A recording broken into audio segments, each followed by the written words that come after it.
So S&P 500 is a stock index, and you watch it go up to get a sense of the weather report for stocks, right? Yep, and it's essentially a basket of goods, almost like the inflation CPI of the stock market.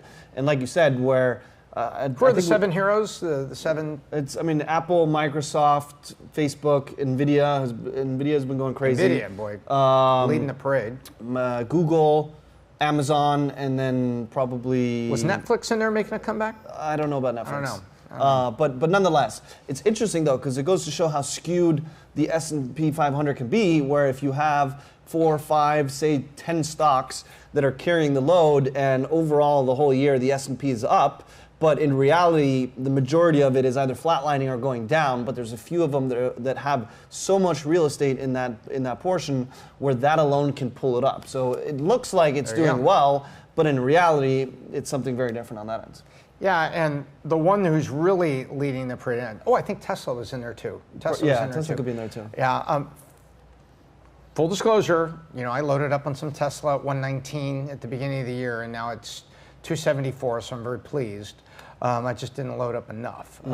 But what's interesting is Apple's in the middle of this, and they are leading the parade, aren't they? Yes, Apple is the first company to hit a $3 trillion market cap. You sent me a chart. Do you have that chart? Yeah, chart? She has the chart. But they were also the first company to hit a trillion, if I'm not mistaken, and then probably the first company to hit 2 trillion, and then now 3 trillion. Yeah, they were founded April '76. I mean, everybody remembers that the big thing about it. April '76, Apple was founded, and so here it is. 1 trillion, what is that, like? Q3 2018, they hit trillion. So what is that, 76, 18, 42 years? Yes, like 42 years. 42 years to hit a trillion. And then a trillion is pretty good, so let's not knock it. Absolutely. Trillion, and they were the first company at the time to hit that officially. And they had a near-death experience. Yes, they were bailed out by Microsoft.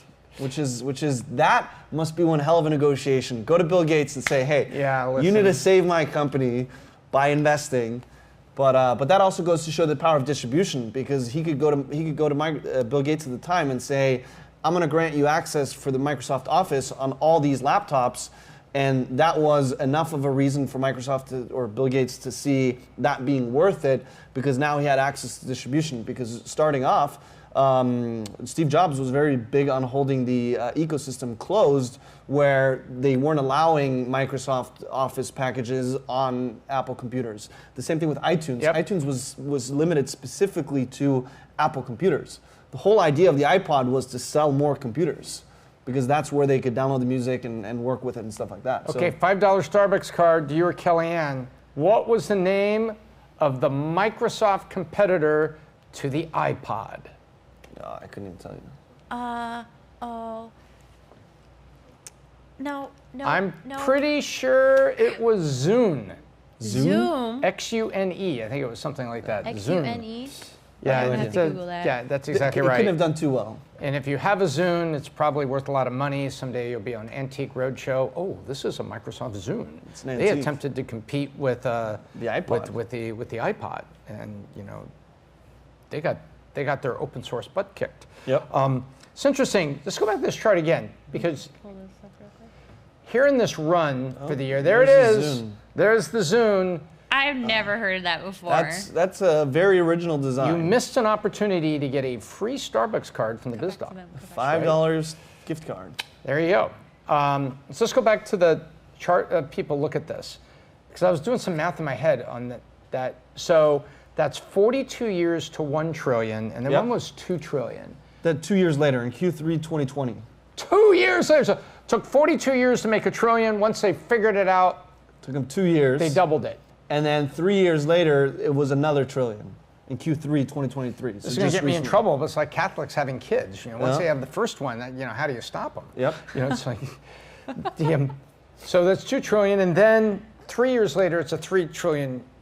But look how Microsoft followed it. Yep, which goes to show. It's it's a market follow, and that's also a printing money follow. I think it's a big. You obviously see the spike in mid 2020, which stimulus check spending, stuff like that.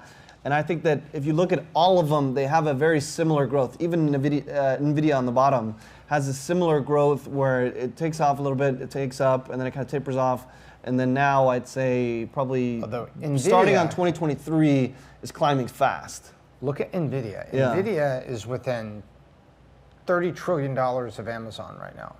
No, 300 billion. 30 trillion. Yeah, Good gosh. that'd be trillion, billion, pretty soon we're talking money. So it's within 300 billion of that is impressive. That's very impressive. What's also interesting is if you look at Amazon and you look at Alphabet there. Yep. Okay. You know, they are the enabling platforms. Yep. NVIDIA is a product, Apple is a product, Microsoft is a product. So the products have had some spikes this year, whereas the enabling platforms have not. And when I say enabling platform, I'm talking about storage for Alphabet, I'm talking about Google, I'm talking about Amazon, AWS. AWS is a product, but you know what I'm saying? It's more of an enabling platform everybody else puts their crap on top of.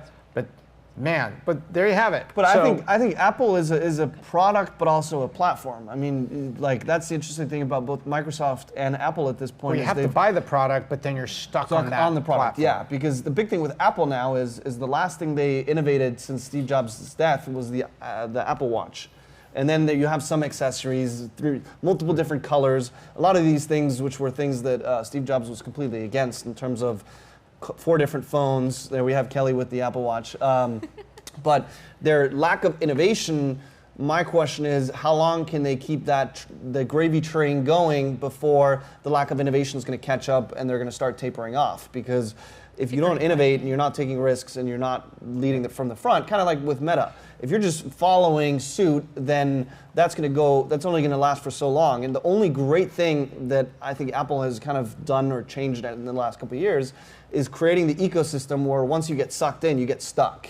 Where you have AirDrop, you have iMessage, you can share with things. Like, I mean, trying to send a picture to somebody that doesn't have AirDrop is a hassle. But aside from that, I see those as all defensive things. You're not really doing anything to capture more of the market share and compete and reach out more. You're just looking at, okay, how can I suck someone in and like make it so sticky that they can never get out of it? Yeah, you remember Steve Jobs walked on stage with that brown manila envelope and slid out the iPad, the Air, the Air. And he talked about the tapering edge and all the innovation that went with it and what all that meant and everything. He was also talking about the innovation.